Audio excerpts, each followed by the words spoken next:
Bonjour et bienvenue sur Interview. Aujourd'hui nous sommes avec un invité, il fait des vidéos débiles, même carrément débiles sur le monde du cheval. J'ai nommé Corentin de la chaîne Coco Cam Jump, alors vas-y installe-toi, enchanté. Enchanté et merci beaucoup de m'avoir invité. Aujourd'hui nous sommes là pour en apprendre un peu plus sur toi car j'ai vu quand même pas mal de questions dans les commentaires auxquelles tu ne réponds pas forcément. Ouais c'est vrai mais généralement je réoriente les gens vers mes différentes FAQ parce que sinon je fais que me répéter tu vois. Oui c'est justement le but, comme ça aujourd'hui nous allons pouvoir tout tirer au clair. Bah écoute super hein, de toute façon c'est bien pour ça que je suis venu hein. Très bien, alors commençons avec la première question, d'où te vient son nom si ridicule? Bah écoute, Coco pour Corentin, Cam pour caméra, Jump bah c'est pour la petite référence à l'équitation quand même.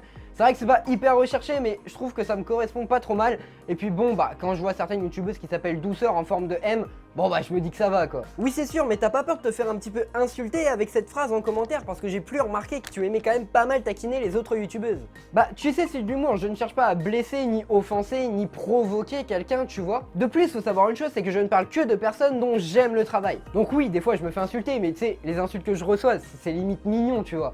Sérieusement quand tu reçois ouais t'es méchant avec Georgette Mag, eux au moins ils ont plus d'abonnés que toi.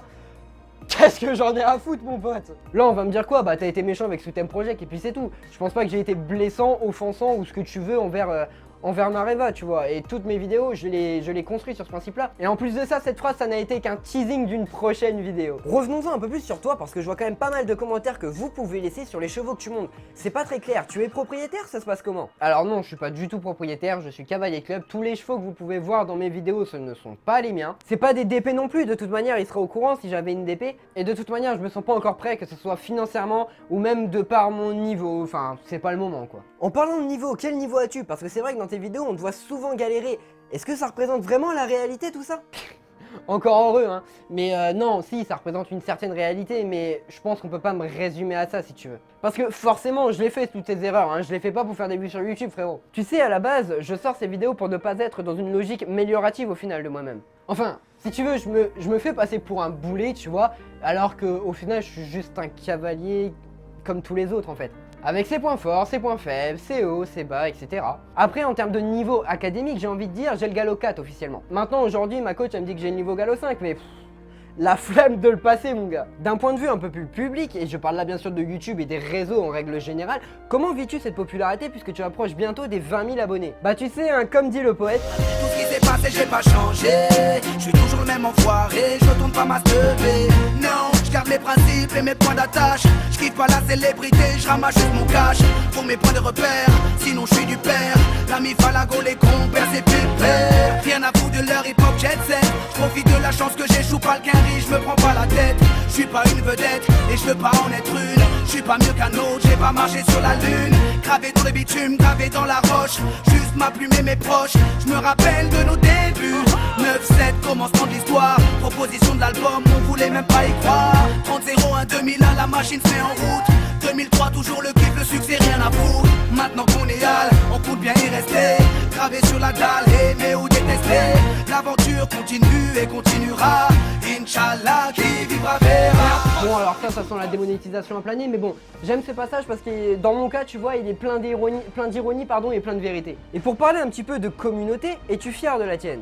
Très fier car même si plus je monte dans le YouTube game, comme on dit, plus j'attire les haters. Mais en règle générale, j'ai une communauté qui comprend mon délire. Il n'y a pas de team premier degré chez moi, tu vois, et ça j'en suis extrêmement heureux. Alors d'écouter, merci à vous. Hein. Et puis merci de me soutenir dans mes projets et dans tout ce que j'entreprends, ça fait extrêmement plaisir. Ah c'est sûr que c'est plutôt sympa de leur part. Mais parlons un petit peu d'un sujet un peu plus sensible.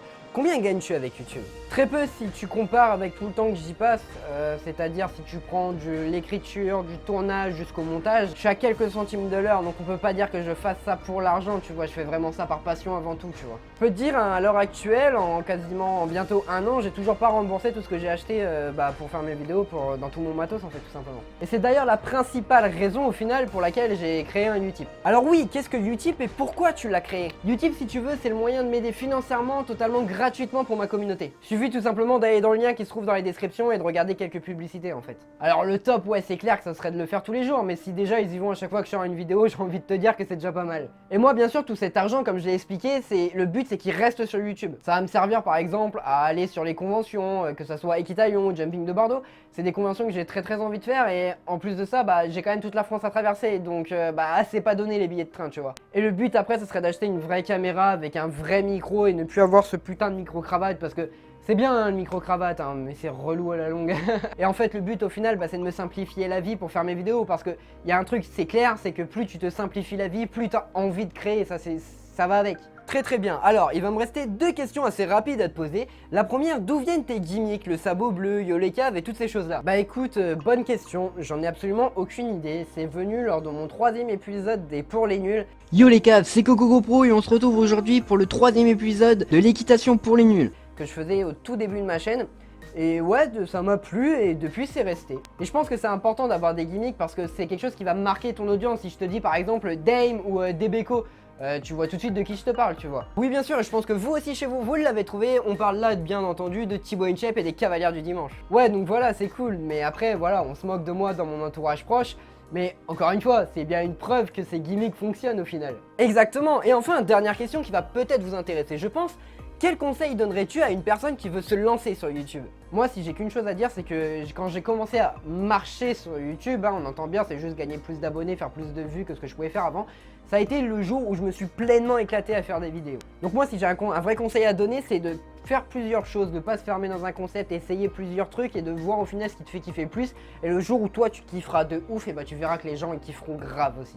Eh bien écoute, c'est tout pour nous, hein. Merci à toi d'avoir accepté cette interview. Oui, enfin, toi c'est moi, donc en fait on s'est mis d'accord entre moi et moi pour faire cette vidéo. Oui, mais... Bah si, hein. Bon bah écoute, je te laisse finir parce que toi tu sais faire. Bah toi aussi, hein, parce que toi c'est moi, donc ça change rien en fait. Bah si cette vidéo t'a plu, n'hésite pas à me lâcher un petit sabot bleu, tu peux également t'abonner pour ne pas manquer une prochaine vidéo. N'hésite pas à aller me soutenir sur Utip, hein, je t'ai donné les raisons dans cette vidéo, donc bah le lien est en description. Oui, cette vidéo a été faite avec quand même beaucoup d'ironie, hein, c'est principalement des questions que je vois dans les commentaires et que je trouve assez absurdes. Bref, sur ce, moi je vous dis à plus les caves.